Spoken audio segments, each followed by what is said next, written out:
नमस्कार, मैं हूं आकाश और आप जुड़ चुके हैं द पब्लिक थिंक से।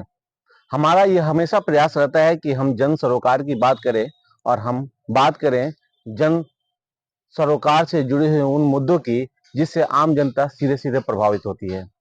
हम बात करते हैं अभी लोकतंत्र के महापर्व की, जिसमें मुद्दों की बात हो रही है, जिसमें बात हो रही है विकास की और बात हो रही है हमारे आस-पास रहने वाले उन जनप्रतिनिधियों की जो हमारे साथ हमारे दुख-सुख में खड़े रहते हैं। इन्हीं सारे मुद्दों की चर्चा के लिए हमारे साथ हमारे युवा साथी और हमारे बहुत प्रिय मित्र आशीष जी हैं, जो युवा अधिवक्ता हैं। सिवान कोर्ट में ये लंबे समय से प्रैक्टिस कर रहे हैं। इनसे सीधे तौर पे जानते हैं कि आशीष जी, आपको क्या लगता है कि इस बार जो चुनाव हो रहा है, हमारे और आपके साथ साथ जनता के मन लायक प्रत्याशियों को लाया जा रहा है कि नहीं? जी, नमस्कार।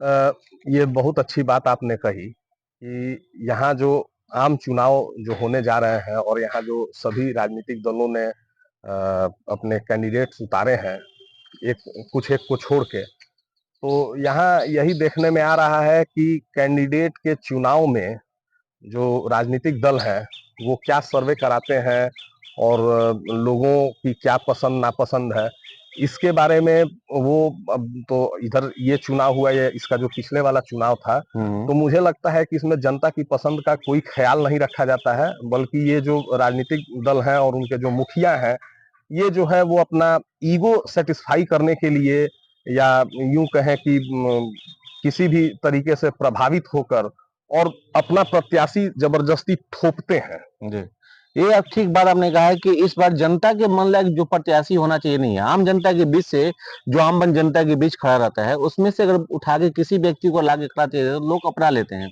लेकिन अभी क्या है कि ये जो लोग आए हुए हैं, नॉन पॉलिटिकल लोग हैं और पॉलिटिकल में भी रहे हैं तो उनके परिवार के लोग हैं, उनके पति रहे हैं, लेकिन वो कितना कारगर रहे हैं, अपने क्षेत्र में कितना विकास किया, इन मुद्दों पे कभी चर्चा नहीं होती है। कभी पार्टी सर्वे नहीं कराती है कि हमें किस टाइप के लोगों को चुनना चाहिए। लोगों के बीच जाकर पूछती नहीं है कि भाई इस बार कैसा सांसद चाहते हैं।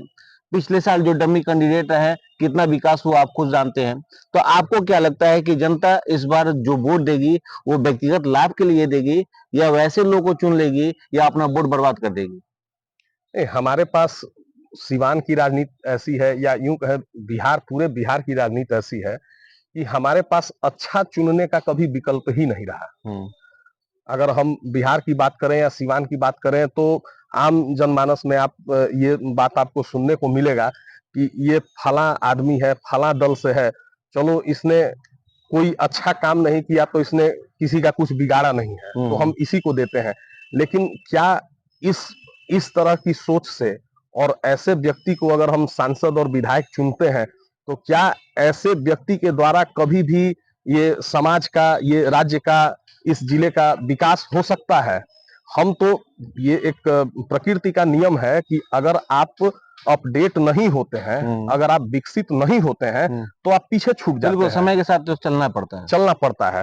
तो आप देखिए कि बिहार और सिवान की स्थिति क्या हो गई है कि इसके साथ लगे जो दूसरे प्रदेश हैं, आप उत्तर प्रदेश में देख लीजिए, आप उत्तर प्रदेश की बात छोड़िए, आप झारखंड में देख लीजिए। तो जहां सरकार अच्छी है, जहां वहां के जो उनके नुमाइंदे जो हैं, वो अगर उनकी एक सोच है विकास करने की, वो उसके लिए काम कर रहे हैं, सतत वो प्रयास करते हैं और अपने क्षेत्र को विकसित करते हैं। लेकिन हमारे यहाँ क्या है कि ये पूरे बिहार में एक तो जो सरकार है अस्थिर है, ये बिल्कुल अस्थिर सरकार है और इन्होंने जो प्रत्याशी की जो घोषणा भी होती है, तो ये लोग अपने मन से और तरह तरह के आरोप लगते रहे देखिए, हैं। आरोप लगने के क्या है, खुल के मैं बताता हूँ, पत्रकार का काम होता है कि खुल के जनता के सामने मुद्दों को रखना है। जी जी। ये हकीकत यही है कि आर्थिक बल जो है इस समय सबसे बड़ा बल हो गया सबसे है। बड़ा हो ठीक गया। है, आर्थिक बल जिसके पास मजबूत है, उनको बुलाया जाता है, पार्टी ग्रहण कराई जाती है और टिकट दे दिया जाएगा, लो बाबू लड़ लो।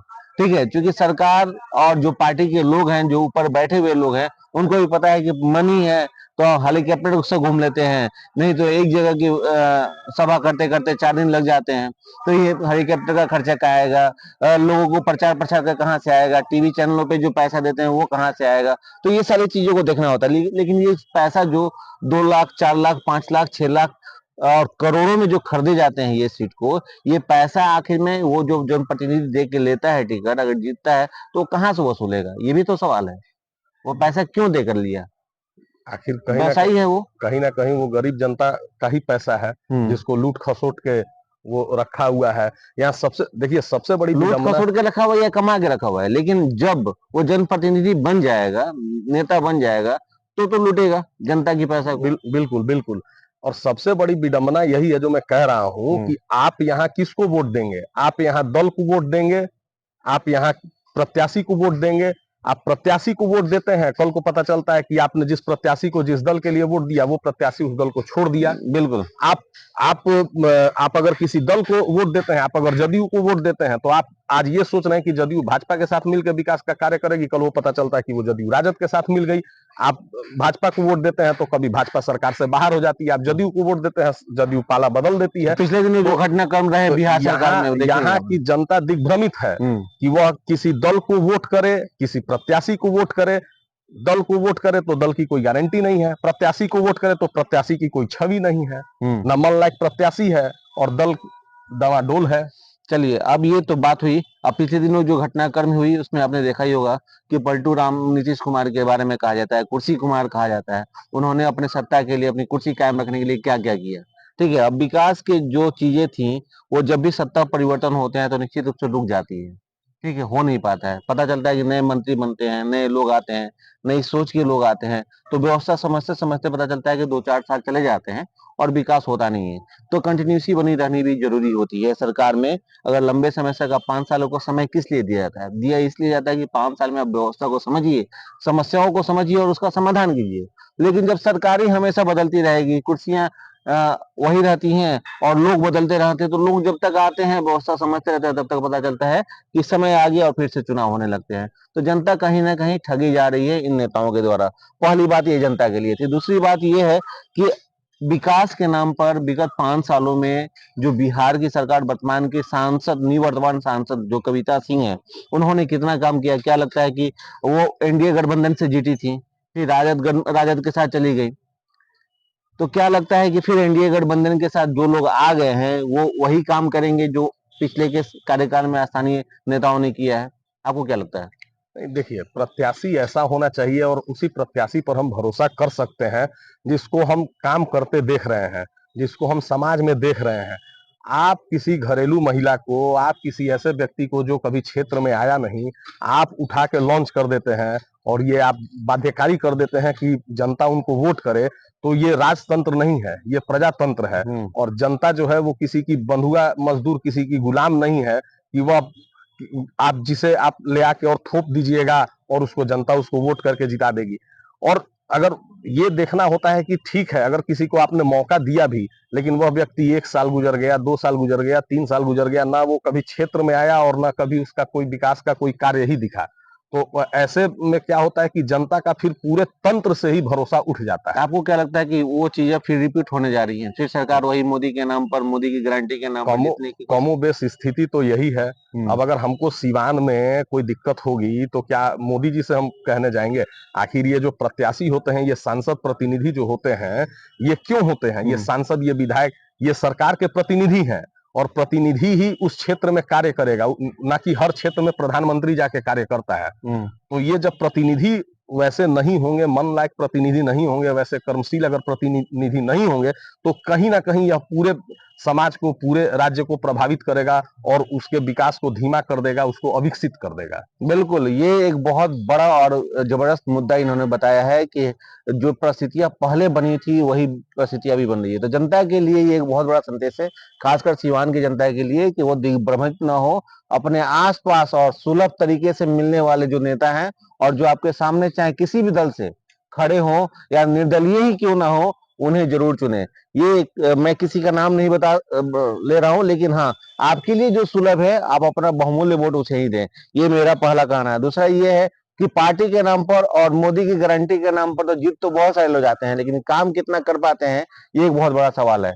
अगर हम विगत 2 दशक की बात करें, 1 दशक की बात करें, तो 1 दशक में जो व्यवस्थाएं रही हैं, अगर उस व्यवस्थाओं में और जो विधि व्यवस्था के साथ जो संपत्तियां, जो प्रॉपर्टी, जो अमाउंट आते हैं, नेताओं के फंड में उस फंड को अगर ईमानदारी से सिवान जिले के लिए, सिवान के शहरी क्षेत्र के लिए, ग्रामीण क्षेत्रों के लिए खर्च किया गया रहता, तो आज सिवान भी विकसित शहरों में से एक रहता बिहार के। लेकिन ऐसा हुआ नहीं है और इस पे जनता को जागरूक होने की जरूरत है। हमारा इस कार्यक्रम का मुख्य उद्देश्य है जनता को जागरूक करना, दिग्भ्रमित करना बिल्कुल नहीं है। अब सर मुद्दा राजनीति की है कि यहाँ देखा जा रहा है कि जो सार्वजनिक सुलभ है नेता, उसे दरकिनार किया जा रहा है पार्टियों के द्वारा, और जो सुलभ नहीं है, जिसे लोग जानते नहीं है, जो नॉन पॉलिटिकल व्यक्ति है, उसको ला के रख दिया जा रहा है। तो ऐसे में जनता तो कंफ्यूज है। आप भी जनता के रूप में, आपके भी वोट है, मैं भी वोट देता हूँ, कंफ्यूजन तो आप भी है। थोड़ी देर पहले चर्चा आपसे हो भी रही थी कि क्या किया जाए। तो ये कंफ्यूजन तो हमारे जैसे लोगों के बीच है, तो आम जनता इस कंफ्यूजन को दूर कैसे करे, इसके क्या उपाय है? देखिए, आम जनता अगर ये चीज समझ रही है कि जो भी प्रत्याशी अगर क्षेत्र में वैसे प्रत्याशी नहीं है जिनको वो वोट कर सके, तो चुनाव आयोग ने इसके लिए भी एक व्यवस्था की है। जो बैलेट बॉक्स में जो नोटा का जो सिस्टम लगा हुआ है, नोटा का बटन लगा हुआ है, वह बिल्कुल इसी के लिए ही लगा हुआ है कि आप अगर यह पाते हैं कि कोई भी प्रत्याशी, और देखिए है क्या कि आजकल चुनाव लड़ना एक इतनी महंगी प्रक्रिया बन गई है कि एक आम आदमी अच्छा करने की चाहत रखते हुए भी चुनाव नहीं लड़ सकता।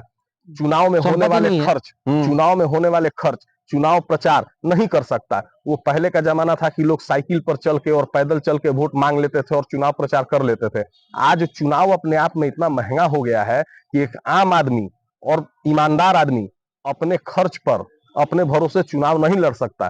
तो चुनाव आयोग ने जो है इसकी व्यवस्था की है कि आपको अगर यह लगता है कि जबरदस्ती हम पर प्रत्याशी थोपे जा रहे हैं और हमारे मन लायक कोई प्रत्याशी नहीं है, कोई ऐसा प्रत्याशी नहीं दिख रहा है जिस पर हम भरोसा कर सके कि वो विकास करेगा, तो आप नोटा का बटन दबा के और यह विरोध दर्ज करा सकते हैं। और यह इसीलिए है कि सरकार की आंखें खुले कि जनता जो है वह बेवकूफ नहीं है, वह आपकी गुलाम नहीं है।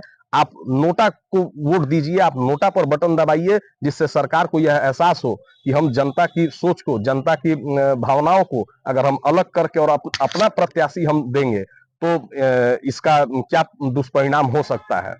बिल्कुल, ये एक बहुत बड़ी बात इन्होंने कही है कि नोटा का ऑप्शन अगर सरकार ने लाया है, अगर चुनाव आयोग ने लाया है, तो बहुत सोच समझ के लाया गया है। वो इसलिए लाया गया है कि ये जो टिकटें बिक जाती हैं और वैसे प्रत्याशियों को लाकर थोप दिया जाता है आपके सामने कि इसी को देना है और पार्टी के नाम पे देना है, गारंटी के नाम पे देना है, तो वैसे लोगों का विरोध करने के लिए सबसे जरूरी है नोटा पे वोट डालना। नोटा का वोट डालने का मतलब आपका नोटा का वोट बर्बाद होना नहीं है। लोग ये समझ लेते हैं और कुछ लोग दिग्भ्रमित भी कर देते हैं कि नोटा पे आप वोट डाल रहे हैं, इसका मतलब अपना वोट बर्बाद कर रहे हैं। नहीं, ये एक आकलन है कि आपके जो व्यवस्था है, आपने जिन लोगों को हमारे पास भेजा है, वो हमारे लायक नेता नहीं था। और नोटा का वोट अगर आप देते हैं और ये कभी कहीं अगर बन जाता है, रिकॉर्ड में आ जाता है, तो निश्चित रूप से पार्टी भी सजग हो जाएगी और वैसे लोगों को ही वोट अपना टिकट देगी, वैसे लोग को ही अपना प्रत्याशी बनाएगी जो जनता के बीच रहते हैं।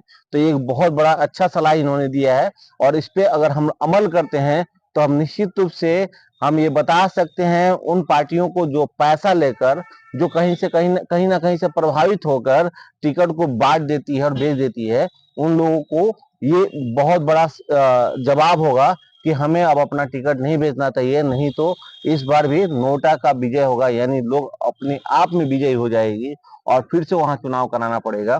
तो ये एक बहुत बड़ी बात है। ठीक कह रहे हैं।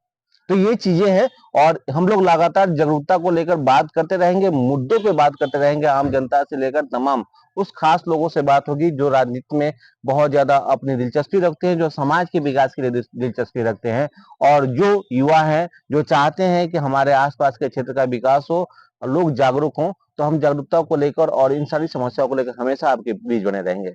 धन्यवाद, नमस्कार।